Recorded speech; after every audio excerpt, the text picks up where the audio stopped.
aware of femoral condyle lesions. I'm going to talk on autograft is my debate. Yeah, so this is a most common which we use is when there's a defect is about 2 to more than around 2 centimeter squares, and most in the femoral condyle it should be around 3 to 4 of a osteochondral lesion should be there. What is this? Yeah. It's not stuck, it is. Anand? Yeah, so the stakes and standard of this care which we need to see in this patient is a young patient, is an active male, and definitely with the patient expectancy should be more than 50 years. And as I said, yeah, thank you, that's fine. Go back. Yeah, the lesion is in the weight bearing area. So how then the patient is going to highest demand and which is the prime location of this spot. And what is the goal for us to achieve it is the pain, not only the relief, but also should restore the function of the patient and the joint restores for the decades to happen. Yeah. So the biological hierarchy, what we have to see in this while repairing it, like if I'm doing it micro fracturing it, it's going to get with a fibrocartilage, which is an inferior, and it's going to be type 1 collagen, and biomechanically it is really poor, and it cannot withhold over a period of time and over decades. And what is next I have got it, which is a little bit of a superior can be, that is where a look should be and a hyaline cartilage should be there, and my goal is to have a near native structure and it should be type 2 collagen. And I got two options to do here. Is one is in MCI, that's a minced cartilage implant. It may autologous and it's activated and it's a non-differentiated. And another is I've got an autograft, that is an OATS, which I already discussed, said that previous speaker, and it's an own hyaline cartilage has been taken, and it gets into hyaline-like tissue and is a perfect biological match. And off the shell, what I don't recommend is it is a donor hyaline cartilage, and there's a risk of immune response is very much high, and cell viability is issues, and it is like a bridge-like thing, which is between the cartilage. So if you see this MRI, the scenario, it's almost nearly, it feels the same scenario with 2 square centimeters of the weight-bearing area of the femoral condyle, is my case. And how do I take the procedure is assessment is, I take this from the non-weight-bearing area of the femoral condyle and recipient to the femoral condyle, to the weight. And OATS, the same, the donor and the recipient with different colors which you use it. That is first, I'll try to see what is the lesion, where it is exactly. And here is an arthroscopy completely technique. I'll use the probe, that is to assess what is the total length of the, total diameter of my cartilage lesions. And you can see this when I probe inside, it is very lax. This is the way in which is coming out. Okay, and when I take a probe and see that average of the probe of this will be around 1 centimeters. So 1 centimeter into 1 centimeter, 2 centimeters square will be this is a lesion. So I take this roughly about and try to harvest the graft from the non-weight bearing area. That's where. And arthroscopic technique where I try to see that when I put a portal in the medial where I want to harvest from the non-bearing area, you should sit vertically down. It should vertically down where in parallels to the cartilage. So that is what I can go with. See that what's going in?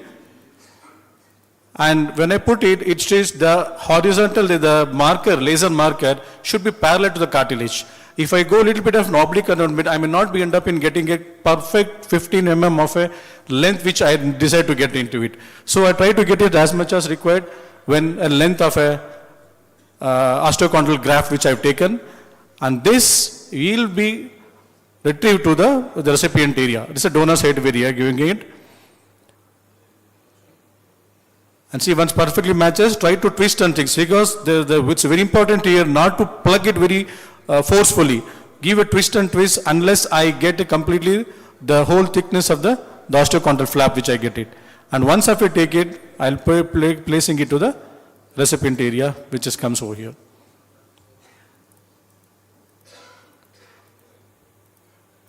Yeah. So this is, I'm preparing the recipient area. And once if it is filled, I'm going to impact it. Again, the same is parallel to the cartilage area, because if it is not parallel, I'm not going to get a perfect fit of the graft which I've taken, and I might be getting a little bit proud. So ensure that, it goes properly and sits to the one. And as soon as I feel that, it is going and sitting into the area which is going to sit, I use the blue one, the probe, the bang, and slowly get into the fit of the graft trenches.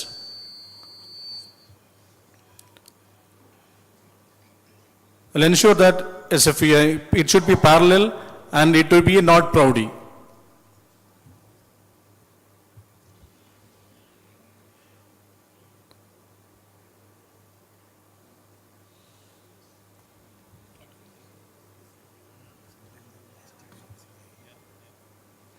The blue one which is when take you to plug it inside.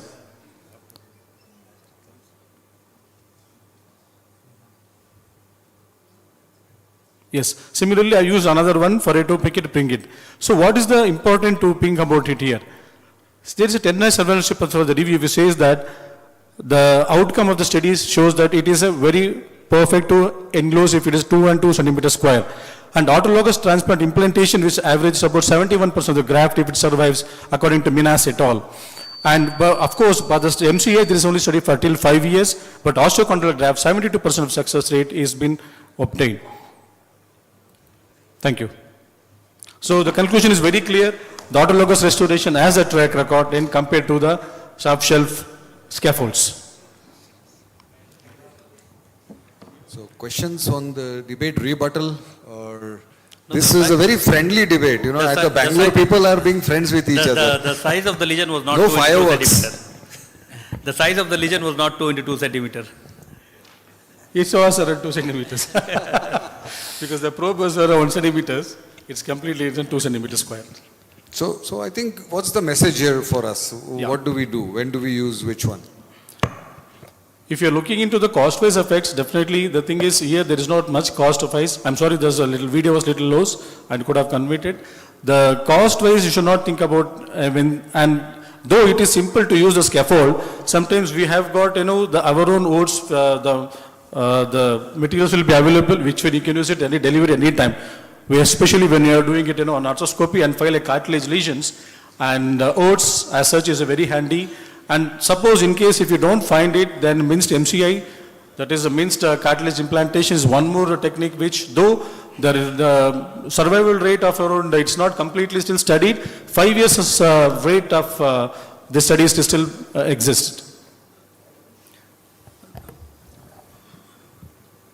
One thing, hello.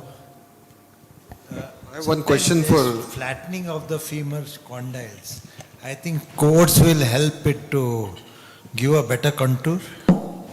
Which one, sir? OATS, sir. Yeah, sometimes when there is a defect, the condyle is flattened. Whole Femoral condyle. condyle. So when you put the OATS, you can shape it better.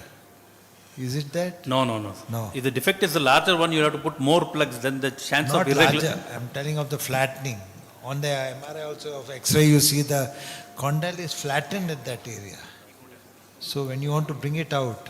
No, it is we ensure that when we are taking the plugs and when you are implanting it, it should be a little parallel to the condyles. So I think a couple of take-home messages are that you need to decide primarily based on the size of the defect. Both the speakers have spoken about a size which is typically around 2. Now, the minute you cross, according to me, this is my opinion, the minute you cross the size of 1.5, as we know, the OATS are available in 6, 8 and 10. So if you're crossing 1.5, you're going to use one large plug and one small plug. So there is going to be some amount of morbidity. But the minute it touches 2, then you're going to use 2 10 mm plugs. Now trust me, it's going to be very difficult to place 2 10 mm plugs perfectly, and it's going to cause a lot of morbidity. So the minute you touch around 2 centimeter size, OATS boundary ends, and then the other options come up. Now, as Dr. Mohan mentioned, chondrofiller, the advantage is it's a single stage procedure. What I discussed was ACI, it's a 2-stage procedure. So it's always a bailout between finishing of everything in one go versus advising for 2-stage. We need to keep both the options. According to me, I keep OATS for about 1.5 centimeter size. The minute it is 2 centimeter and above, I go for an ACI. Chondrofiller is something I think we can keep in mind for a patient who doesn't want to go for a 2-stage. And with respect to OATS, the technicalities were very well discussed. The only few points which I have learned over the years, I always take the donor plug first. Because like Dr. Shervegar was mentioning, sometimes in spite of your best efforts, you intend to take 15, but 13 comes out. So I already know my plug is 13. Then I go on the recipient side and introduce it to about a millimeter short, so that you have the ability to impact it. Plug it in. The next thing that I do differently is I don't use the traditional delivery mechanism of screwing it in, because it gets stuck, as we saw in the video. So actually deliver the plug out. I deliver it by hand inside. I don't use the knob. So I have some better control. So these are the few differences. And one more thing is, of course, the biotech has come with a new board system. So in the single tray itself, you get 6, 8, 10 things. So in case you want to put a 10 and a 8, so that option is there on table. You don't have to open another set of OATS system at all. Will age play any role in deciding whether you go for chondrofiller or OATS? So would you do OATS for a 40-year-old, and would you do OATS for a 20-year-old, and same for the chondrofiller? Chondrofiller, more younger age group. OATS maybe up to 40. Jagadeesh?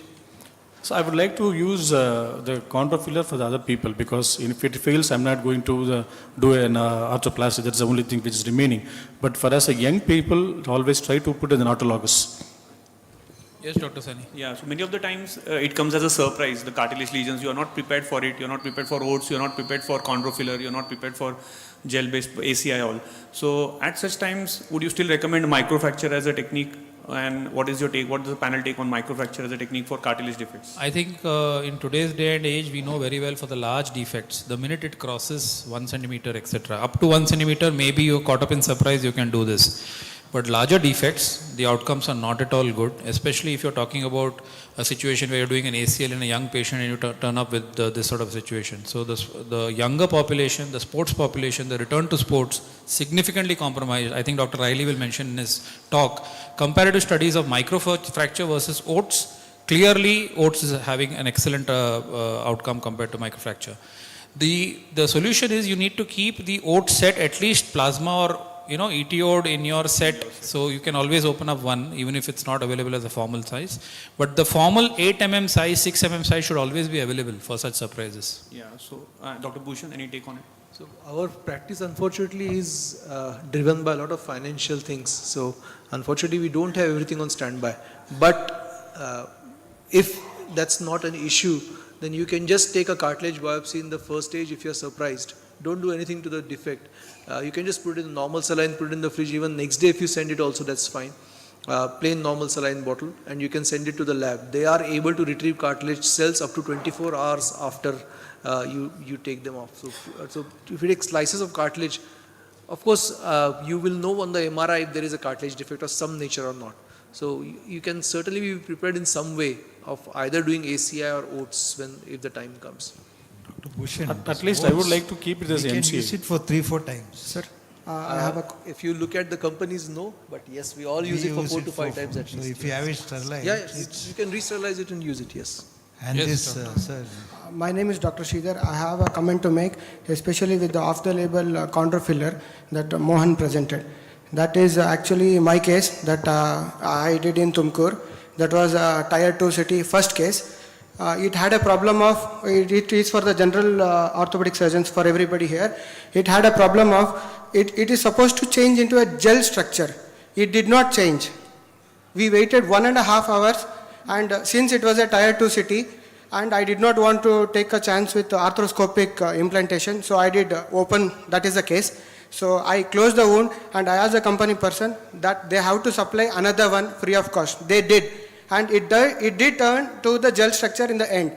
The advantage I find it is, it can actually cover 6 square centimeters. It's a larger defect covering this thing.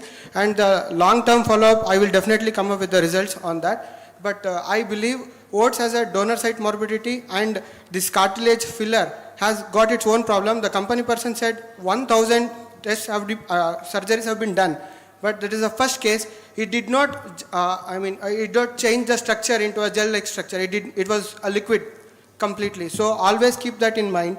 So thank you. It is about the cold chain. So it is usually kept in about minus 30 degree, and then the thawing has to happen, and within 24 hours, Yes, if the it doesn't surgery happen. was planned over a period of 1 month, Yeah. and the cold chain was completely maintained. So we have asked the company to look into the matter also. Thank you.